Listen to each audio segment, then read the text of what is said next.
¿Cansado de ver aburridas y tediosas clases? Pues suscríbete aquí para ver los resúmenes todos los días, así como las preguntas y respuestas. Y bienvenido a Iñaki Guis.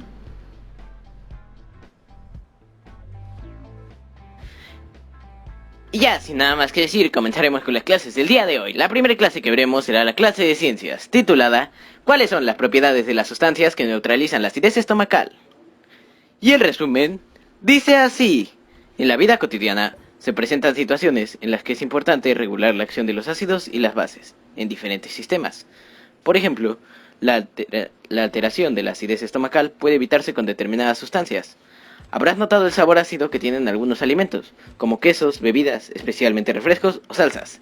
Ese sabor se debe a la presencia de algunos ácidos, como el acético, principalmente componente del vinagre. Al hornear panes y pasteles, estos suben, cuando en su elaboración se ha usado polvo para hornear. Ello se debe al desprendimiento de dióxido de carbono, resultante de la reacción química entre el ácido tartárico, una sal ácida, con bicarbonato de sodio, lo que ocasiona que el pastel o el pan se infle, ya que se trata de una reacción de efervescencia y los gases, al aumentar su temperatura, aumentan su volumen. La acidez del estómago es tal que deshace en un tiempo relativamente breve la mayor parte de lo que a él llega. La sustancia responsable de esta transformación es el ácido clorhídrico, que se produce casi constantemente en pequeñas cantidades. La cantidad aumenta con la presencia de alimentos, aunque también se produce con un solo antojo o con un olor sabroso. Es importante ante todo tomar medidas preventivas para conservar la salud, por ejemplo, llevar a cabo una dieta correcta. Las preguntas de esta clase dicen así: ¿cuáles son las medidas preventivas para evitar la acidez estomacal? Llevar a cabo una dieta correcta, evitar consumo en exceso de alimentos ácidos y moderar el consumo de salsas.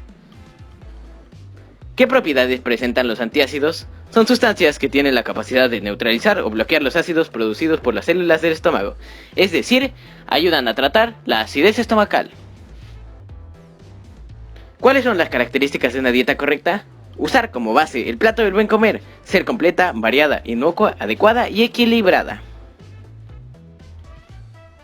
Con base en tus respuestas, elabora un tríptico o folleto en el que incluyas información relevante acerca de la importancia de las reacciones de la neutralización en la vida cotidiana y las medidas de prevención relacionadas con la alimentación para cuidar tu salud.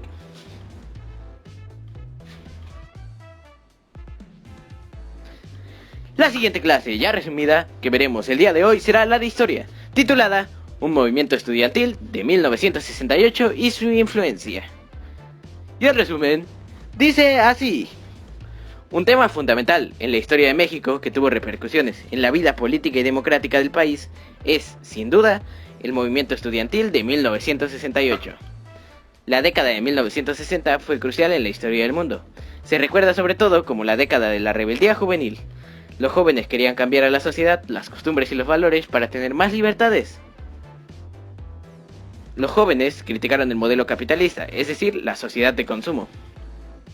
Fue cuando el hombre llegó a la luna y cuando el movimiento guerrillero de los bolivianos encabezado por Ernesto Che Guevara fracasó en Bolivia. En esta década asesinaron al presidente estadounidense John F. Kennedy y al pacifista afroamericano Martin Luther King. En nuestro país también hubo diversos movimientos sociales y civiles. Por ejemplo, en 1964 los médicos de la Ciudad de México levantaron banderas de huelga en numerosos hospitales exigiendo respeto a sus derechos laborales. En respuesta, el gobierno reprimió, encarceló y despidió a decenas.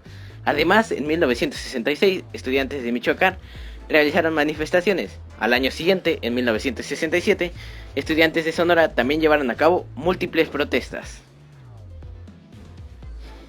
Por otra parte, entre los meses de julio y octubre de 1968, se realizó la represión más grande cometida contra los estudiantes, también conocida como la Matanza de Tlatelolco. El movimiento estudiantil comenzó el 22 de junio, cuando múltiples preparatorias fueron reprimidas por elementos de la policía. Las autoridades de la UNAM y el Politécnico se oponían a que el gobierno utilizara la fuerza como forma de resolver los conflictos.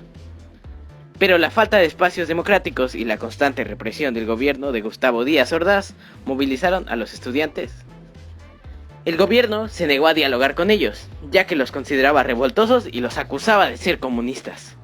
Los estudiantes luchaban por la libertad de expresión y agrupación, solicitaban castigo por la violencia que sufrían y exigían la libertad de los presos políticos, es decir, de quienes habían sido encarcelados por tener ideas contrarias al gobierno.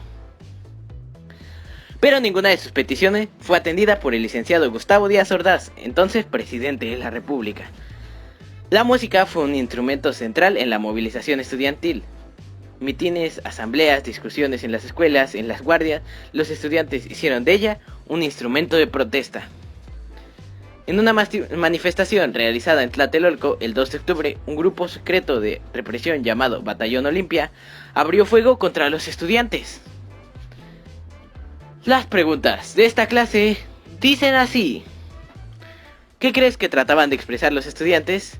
Querían cambiar la sociedad, las costumbres y los valores para tener más libertad. ¿Qué opinas de la manera en que el gobierno decidió solucionar el problema, que fue tanto inmoral, ilegal y represivo, así como una medida demasiado extrema para ese problema? ¿Cómo hubieras resuelto tú el problema? Dialogando la situación, analizando el problema y creando un plan de acción democrático. ¿Quién era el presidente de México cuando ocurrió la matanza de 1968? Díaz Ordaz. ¿Cuáles eran las peticiones de los estudiantes en 1968? Libertad de los presos políticos, derogación del artículo 145 y 145 bis del Código Penal Federal, desaparición del cuerpo de granaderos, destitución de los jefes policíacos Luis Cueto y Raúl Mendiolea y del teniente coronel Armando Frías, indemnización a las familias de los muertos y de los heridos por los actos represivos, deslinde de responsabilidad de los funcionarios involucrados en actos de violencia contra los estudiantes, y exigencia de un diálogo público entre representantes del movimiento y representantes del gobierno. ¿Por qué se dice que el 2 de octubre no se olvida? Porque fue el lema con el cual conmemoraron la matanza de Tlatelolco. ¿Cuáles fueron las consecuencias del movimiento estudiantil? Múltiples enfrentamientos entre policías y estudiantes posterior a la matanza, huelga indefinida en la UNAM, se pierde la confianza del pueblo al gobierno y se cumplen algunas de las demandas de los estudiantes. Elabora un cuadro sinóptico de las causas que propiciaron el movimiento estudiantil.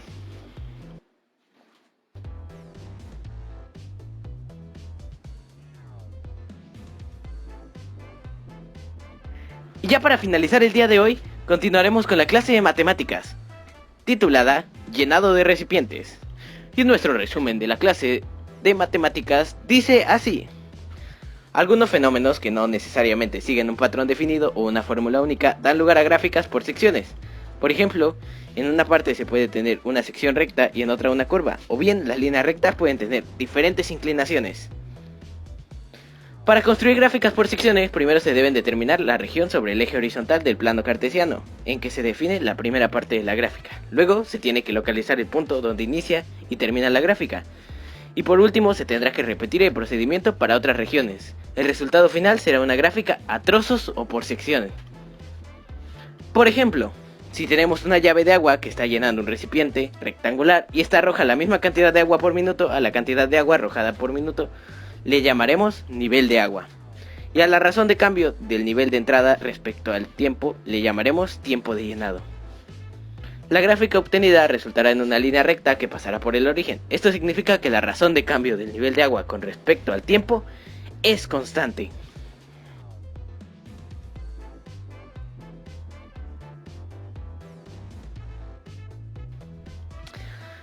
Las preguntas de esta clase dicen así: observa qué recipientes hay en tu casa que puedas llenar con agua fácilmente.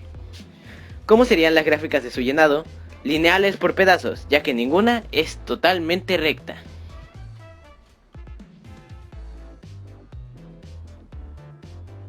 Y un saludo para Rosa Valderas. El equipo de Iñaki Guis te desea un feliz cumpleaños. Recuerda que si quieres ser saludado nos puedes mandar una captura a nuestro Instagram, que les dejaré aquí abajo en la descripción, de que nos apoyas en la tienda de Fortnite o de que nos sigues en nuestras redes sociales. Y para todos los que juegan Fortnite, nos vemos el día sábado 23. A partir de las 7 estaré organizando unas partidas en creativo. Si quieren ser agregados, únicamente me tienen que mandar su nombre de Fortnite o su ID a Instagram por privado.